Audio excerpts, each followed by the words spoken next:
A paz do Senhor Jesus, meus irmãos. Aqui quem está falando é o Wagner Leonardo. Estou muito feliz, contente por esse convite do meu amigo e irmão Mateus da Torre, e está trazendo uma palavra que edifica nossas vidas, uma palavra vinda da parte de Deus, para que Deus possa estar falando nos nossos corações. Separei uma palavra breve, mas que ultimamente tem tocado muito ao meu coração, uma palavra que eu gosto de sempre estar repassando, porque Deus fala bastante aos nossos corações. Então quem quiser abrir e acompanhar em suas respectivas Bíblias, a palavra se encontra lá, vão ter dois momentos. A primeira vai ser em Números 13, 26 e em diante. Diz assim: Eles então retornaram a Moisés e a Arão e a toda a comunidade de Israel em Cádiz, no deserto de Parã, onde prestaram relatório a eles e a toda a comunidade de Israel. E eles lhe mostraram os frutos da terra, e deram o seguinte relatório a Moisés: Entramos na terra a qual você nos enviou, onde mana leite e mel. Aqui estão alguns frutos dela, mas o povo que lá vive é poderoso, e as cidades são fortificadas e muito grandes. Também vimos descendentes de Enac, os amalequitas, vivem no Negueb. Os hititas, os jebuseus e os amorreus vivem na região montanhosa. Os cananeus vivem perto do mar e junto ao Jordão. Então Caleb fez o povo calar-se perante Moisés e disse: Subamos e tomamos posse da terra. É certo que venceremos. Mas os homens que tinham ido com ele disseram: Não podemos atacar aquele povo, é mais forte do que nós. Espalharam entre os israelitas um relatório negativo acerca daquela terra. Disseram: A terra para a qual fomos em missão de reconhecimento devora os que nela vivem. Todos os que vimos são de grande estatura. Vimos também os gigantes, os descendentes de Enac, diante de quem parecia gafanhotos a nós e a eles. Esse é o primeiro momento dessa palavra que eu queria trazer para vocês. E o tema, se eu pudesse dar um tema para essa palavra, seria a promessa de Deus. Eu acredito que Deus tem promessas para cada um de nós. Deus fala individualmente com cada um de nós. Cada um tem um caminho, um trajeto traçado pela parte de Deus. Cabe a nós identificarmos, avaliarmos e seguirmos esse caminho até o fim. E aqui se encontra uma passagem onde o povo foi liberto do Egito, o povo de Israel, estão indo em busca da terra prometida, em busca da promessa deles, que a promessa era que Deus ia libertar eles do Egito e levar eles para a glória, que a glória seria a entrada em Canaã.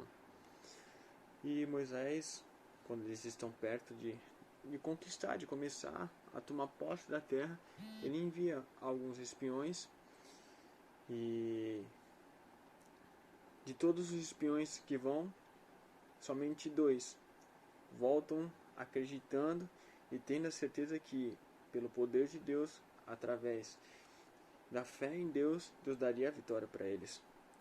Porém, os outros espiões começam a criar um relacionamento negativo entre o povo de Deus, e começa aquele pensamento: será que dá? Será que não dá?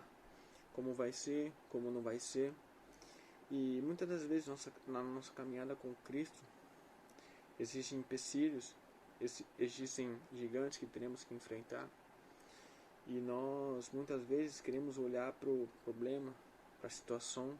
Nós não olhamos com os olhos da fé, nós não acreditamos que é possível vencer esse gigante, e nós fomos pegar a palavra de Deus, de Gênesis e Apocalipse. Deus nunca perdeu uma batalha, Deus sempre foi vitorioso. E por que com nossas vidas é diferente? O que Josué e Caleb tinham de diferente da gente? São homens de carne, de osso como nós. Só que muitas vezes nós deixamos a aparência do mal, nós deixamos coisas negativas, coisas que não agradam a Deus, ofuscar os nossos olhos e nos tiram do alvo, nos tiram da promessa. E é muito interessante, é muito, como eu posso dizer essa palavra, é com muita felicidade que a gente lê essa palavra e vê que Caleb se pronuncia e fala assim, no versículo 30 vai dizer assim: Então Caleb fez o povo calar-se perante Moisés disse: subamos e tomemos posse da terra. É certo que venceremos. Esse é o pensamento daqueles que são servos, daqueles que são filhos de Deus tem que ter. De que independente do problema, que independente da situação, independente do gigante que você tenha que enfrentar na sua vida, Deus estará com você. Você precisa tomar posse da sua vitória, da sua promessa. Se Deus prometeu, Ele é fiel para cumprir. Tem um versículo na palavra de Deus que vai dizer o seguinte: que Deus não é homem para que minta, nem filho do homem para que se arrependa. Então, Deus não mente, Deus não falha, Deus não tarda. Ele tem um tempo certo. Existem estações, existe o inverno, existe o outono, existe o verão, existe o tempo que é o tempo da colheita, existe o tempo do plantio. Nós temos que plantar.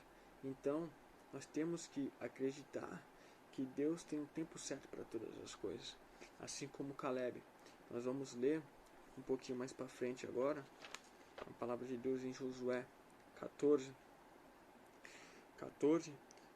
do 6 até o 15, que vai dizer justamente isso. Depois de 45 anos, Caleb alcança a promessa dele. Quando ele tinha 40 anos, ele foi enviado para espionar aquela terra. E depois de 45 anos, ele alcança aquela vitória. Por quê? Porque ele não desistiu. E a gente vai ler, que eu vou ler primeiro e depois comento um pouquinho do que Deus falou comigo, porque é incrível que a gente pode pensar, depois de 45 anos, mas Caleb estava firme e forte e recebeu a promessa no tempo oportuno, no tempo ainda que ele estava com saúde, ele pôde desfrutar dessa promessa. Acompanhe comigo, Josué 14, do 6 em diante. Os homens de José vieram a Josué em Gigal e Caleb, filho de Quenezeu, Jefoné, lhe disse: Você sabe o que o Senhor disse a Moisés, homem de Deus, em Cades Barneia, sobre mim e sobre você. Eu tinha 40 anos quando Moisés, servo do Senhor, enviou-me de Cades Barneia para espionar a terra. Eu lhe dei um relatório digno de confiança, mas os meus irmãos israelitas que foram comigo fizeram o povo desanimar-se de medo. Eu, porém, fui inteiramente fiel ao Senhor, meu Deus. Por isso, naquele dia, Moisés me jurou: certamente a terra em que você pisou será uma aliança perpétua para você e para os seus descendentes, porquanto você foi inteiramente fiel ao Senhor, meu Deus. Pois bem, o Senhor manteve-me vivo, como prometeu, e foi há 45 anos que ele disse a Moisés, quando Israel caminhava pelo deserto: Por isso aqui estou hoje, com 85 anos de idade. Ainda estou tão forte como no dia em que Moisés me enviou. Tenho agora tanto vigor para ir à guerra como tinha naquela época. Dê-me, pois, a região montanhosa, que naquela ocasião o Senhor me prometeu. Na época você ficou sabendo que os Enaquins lá viviam com suas cidades grandes e fortificadas, mas se o Senhor estiver comigo, eu os expulsarei de lá como ele prometeu. Então Josué abençoou Caleb, filho de Jefoné, e lhe deu Hebrom por herança. Por isso até hoje Hebrom pertence aos descendentes de Caleb, filho de Quenezeu, Jefoné, pois ele foi inteiramente fiel ao Senhor, o Deus de Israel. Hebrom era chamada Kiriat Arba, em homenagem a Arba, o maior dos Enaquins, e a terra teve descanso da guerra. Então, essa passagem já diz tudo por si só. Ele alcançou a promessa dele. Independente do tempo, 45 anos depois, ele foi aqui, a passagem, a palavra de Deus vai dizer que ele foi inteiramente fiel ao Senhor em toda a sua vida. Então, eu não sei qual é o deserto que você está passando. Não sei qual é a dificuldade. Se é um problema familiar, se é um problema no seu emprego, se é um problema na sua família, se é um problema com seus amigos, se é um problema no seu coração. Não sei qual problema você está enfrentando hoje. Se você está passando por algum deserto. Mas sabe que o deserto é um lugar de passagem. Ele vai passar na sua vida. E você escolhe como vai passar esse deserto. Inteiramente fiel ao Senhor, sendo firme, sendo obediente e alcançando a promessa, tendo a certeza que você fez por merecer. Ou então você passa o deserto murmurando, como muitas vezes esse povo fez no deserto, murmurando, muitas vezes querendo voltar ao Egito, não acreditando que Deus seria capaz de fazer tudo o que fez, mesmo Deus mandando maná, mesmo Deus tirando água, da rocha. Mesmo Deus abrindo o mar vermelho, o povo ainda duvidou. Não duvide, porque Deus não falha, Deus não erra. Podem se passar dias, podem se passar anos, mas a promessa de Deus permanece fiel na sua vida. Continue firme, continue olhando para o alvo. Não olhe para as circunstâncias, não olhe para o problema, não olhe para aquilo que te desvia o olhar na direção correta. Olhe para Jesus, porque Ele é o autor e consumador da nossa fé. Então, irmãos, essa era a passagem, essa era a meditação, esse é um vídeo que eu queria deixar para vocês, para que edifique a sua vida. Assim como Deus falou comigo, que possa estar abençoando a vida de vocês. Que Deus abençoe a vida de vocês e continuem firmes, porque lembre-se, o deserto é um lugar de passagem. Deus abençoe.